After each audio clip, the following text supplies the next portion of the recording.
Before I coached a single human, I spent about 15 years as a zookeeper. Eagles, elephants, all sorts, Healesville Sanctuary and at Melbourne Zoo, and a fair bit overseas too. And if that job teaches you one thing about everything else, it's this. You cannot force behaviour. You can't want it hard enough on the animal's behalf. You can't out-discipline a 5-ton elephant. And you definitely can't out-discipline yourself at 6 AM on 4 hours sleep. What you can do is change the environment so the behaviour you're after becomes the easy option. And when you do that, the behaviour usually turns up on its own. That's not some clever trick I'm trying to sell you, that's just the job. And it's what a decent keeper does all day. It took me an embarrassingly long time to point that same thinking at my own life. Let me save you the years. So I worked with an osprey called Alvey, once in a lifetime bird. Mad as a cut snake and one of the best teachers I've ever had.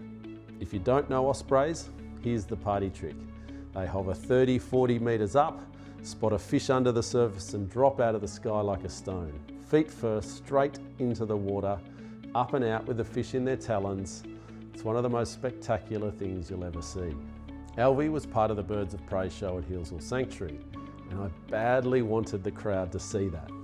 Not a bird on a glove looking impressive, the real deal. One problem, the pond in the arena was tiny, and Alvey, being a bird with a functioning brain, had zero interest in hurling herself out of the sky into a puddle, which is fair enough. If I'd asked you to dive off a 10-metre tower into a kid's paddling pool, you'd have a few questions. So there I am with a bird who won't do the thing. Now here's the part that actually matters for you. And I didn't even notice it at the time because it was just how we worked. Not once did anyone at the sanctuary stand at the fence and say, "Alvey's not committed enough." Nobody said she wanted it less than the other birds. Nobody called her a lazy osprey. You'd get laughed off the section for saying it out loud. We looked at the setup instead. Where's the food? What time of day is it? What's she being asked to do first? How far in one go? What's in the way? That's the approach. And when the behaviour isn't happening, you don't interrogate the animal, you interrogate the environment. And then we all go home and do the exact opposite for ourselves. So think about the last habit that died on you. I put money on you that you didn't sit down and audit the setup. You audited yourself. You decided the problem was your character, your discipline. Whatever it is that everyone else apparently has and you missed out on. And that's a rotten place to start, because you can't fix this character with a screwdriver, but you can absolutely fix the setup. So have an honest look at where the habit actually lived. 6 AM in a house with teenagers on 5 hours sleep, or 7 PM after a full day when your brain had already clocked off, gear in the boot of the car, app on page 4 of your phone, walking shoes in the back of the wardrobe. Every part of that asked you to be your best self at the exact moment you had the least left to give. None of that is a discipline gap, it's a badly built enclosure. And you'd never blame an animal for a badly built enclosure. So give yourself the same go. Here's your first job, and it's just one question. What's one thing in your environment working against the habit you want? Not 5 things, one, the most obvious one. Hold onto it because we'll fix it at the end. Right, so how do you actually build the thing? Let me show you the machinery, because once you can see it, you can build with it.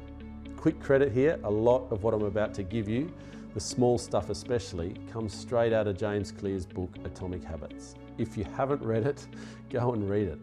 I'm just a bloke running it through an animal training lens. There's 3 parts to a habit: a cue, behaviour, and a reward. Back to Alvey for a second, because she shows you all 3. When I stepped her training right back to the start, here's what it looked like. Every day, 2:30, I'd walk her into the arena and feed her whiting, her favourite. That was it. No pond, no dive, nothing asked for. Walk out, get the good stuff, same time every day, same walk, same fish. And after a few weeks, she was fired up before we'd even left. Because 2:30 rolled around and she knew. The cue is what kicks it off. 2:30 and the walk for her. For you, it's the alarm, the kettle boiling, sitting down in the car, the kids finally going to bed, walking through the door after work. And here's why the environment stuff came first. Cues live in your environment. Shoes by the front door is a cue. Shoes in the wardrobe is nothing. Most dead habits never had a cue at all. They lived in somewhere today, which is the same address as never. The routine is the behaviour itself. The walk, the stretch, the glass of water. This is the bit everyone obsesses over, and honestly, it's the least important of the three. The reward is what your brain actually gets out of it. And this is the one that's killing your habits. Because here's what most people do. They pick a habit, attach nothing good to it, and grind it out on willpower, while the only reward sits 6 months away as a smaller number on the scale. Your brain sitting there at 6 a.m. in the dark does not give a toss about a number 6 months out. It wants something today. A number 6 months away is a promise, and you can't build a habit on a promise. Alvey got whiting immediately, every single time. Not the warm glow of a job well done, actual fish in her beak within seconds. So what's your whiting? It doesn't have to be big, and it doesn't have to be food. The coffee you make yourself straight after the walk instead of before. 10 minutes on the back step with nobody talking to you. The podcast you only let yourself listen to while you're moving. And I'm not going to be precious about this. If the thing that gets you out of the door 3 mornings a week is a good coffee from the good place, get the coffee. I've watched people tie themselves in knots hunting for something virtuous and bin the whole habit instead. Get the bloody coffee. Now here's the bit that changes everything, and it's the one people fight me on most. Back to Alvey, one more time. She's coming out 2:30, excited, getting a fish. Now I've got to get her from there to a bird diving 40 metres into the water. So here's the first move I made. I put a whiting on the ground about 1 metre away and had her hop off the glove to get it. 1 metre on the ground next to a pond she wasn't going anywhere near. And we ran that for weeks. Weeks of a bird hopping 1 metre for a fish. Then 2, then 5, then 10, from a bit further out each time, and she's actually flying. Then the fish went in the water, just on the surface, with a bit of height. Then higher, and then higher again. There's a rule keepers live by underneath all of this. Set it up so the animal succeeds, every rep. If she's failing, the step was too big, and that's on me, not her. Read that one again with yourself in mind. Because how do you normally start? Not with 1 metre. You start with an hour at the gym 5 days a week when you haven't trained in 3 years. Meal prep every Sunday when you can barely survive a normal Sunday. Bed at 9:30 when you've gone to bed at midnight for a decade. You build a plan you'll fail at inside a week, and then when you fail, you don't go, the step was too big, I'll have to wind it back. You go, yep, I knew it, I'm useless. Sound familiar? That's the all or nothing trap, and it's taken out more people than laziness ever has. So here's the version that actually works, and it's 2 ideas. 1, make it 2 minutes. Whatever the habit is, find the 2-minute version, not the real one, the stupid one. Shoes on, walk to the letterbox. 1 stretch, fill the water bottle. Read 1 page. If it feels too easy, good. That's the point. Easy gets repeated. 2, hang it off something you already do without thinking. You've already got a whole day full of habits running on autopilot. The kettle goes on, teeth get brushed, kids go to bed, sometimes. Car pulls into the driveway. Don't build a new cue from scratch, just piggyback on one that's already running. After I put the kettle on, I do 1 stretch. After the kid's in bed, I put my shoes by the front door. You're not carving a new slot into a day that's already full, you're hitching a ride on something that already runs itself.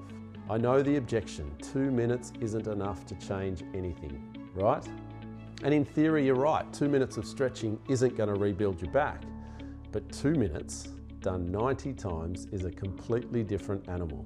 And more to the point, 2 minutes is the only version that survives the bad weeks. The Wednesday, where you've had 4 hours sleep and everything's gone to shit, that's the rep that keeps the whole thing alive.